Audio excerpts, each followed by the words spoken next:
I need to begin this message with a confession. Up until last August, I was a Facebook unbeliever.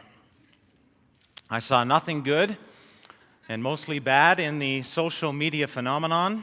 Just ask any of the staff at New Hope Church. I was an anti-Facebook fundamentalist crusader for the most part. All I would say again and again and again in response to what I was perceiving Facebook was all about were two words: narcissism and voyeurism. Perhaps it's my age and my generation. I notice on my Facebook page now, there on the right, that gray power auto insurance pops up all the time. What is that about? They must think I'm someone else. Or maybe it's my career choice because, in a church, you're networked, right? And you know a lot of people, so do I really need another online network? No.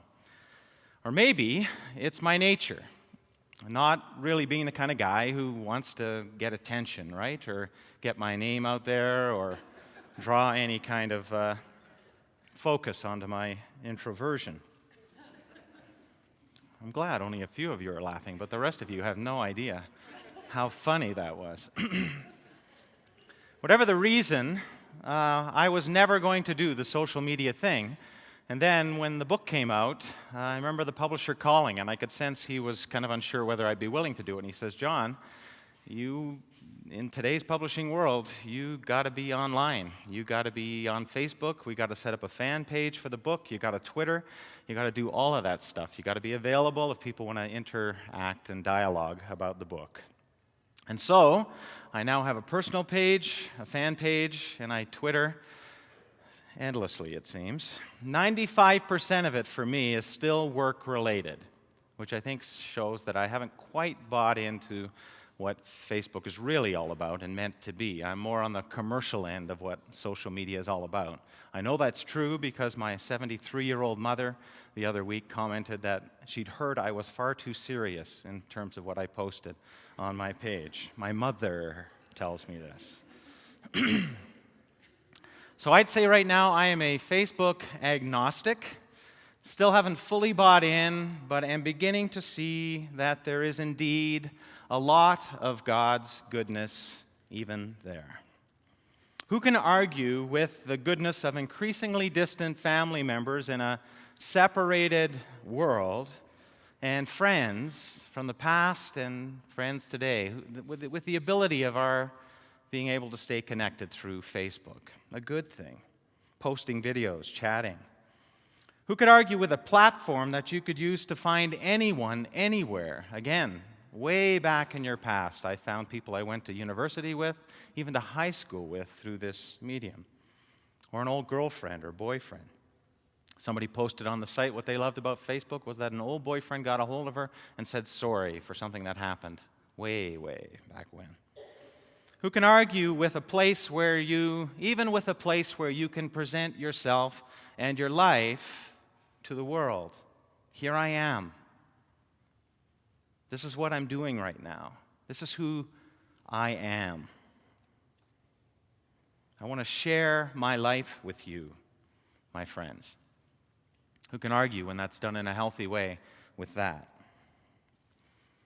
You are made in the image of a communal God. Then God said, "Let us make human beings in our image, in our likeness."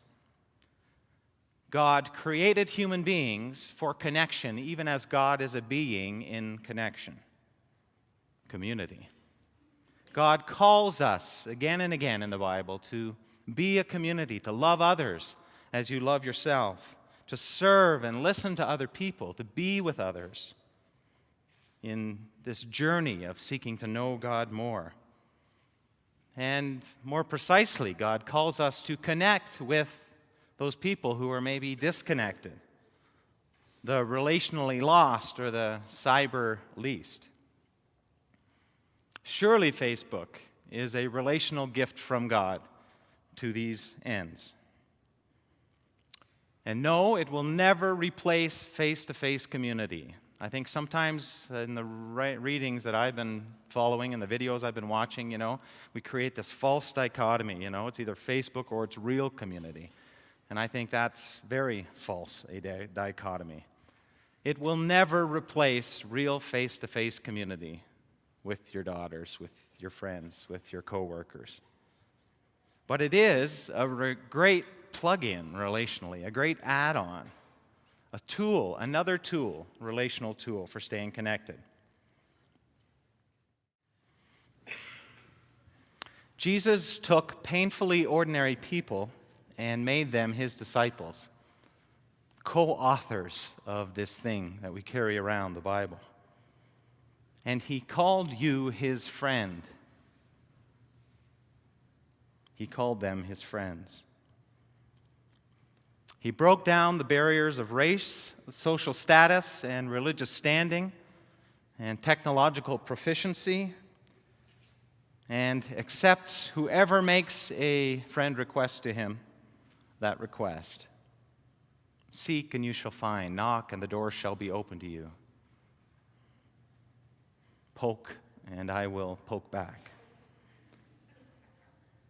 And just like how Facebook levels the relational playing field, I have a friend on the other side of the world who has a young picture in his profile and looks like a 22-year-old, really cool, hip person that I would want to be a friend with, who after we got to know each other, I discovered is, in his late 50s and is still saying brilliant things, but he's not that cool image of what brilliance is.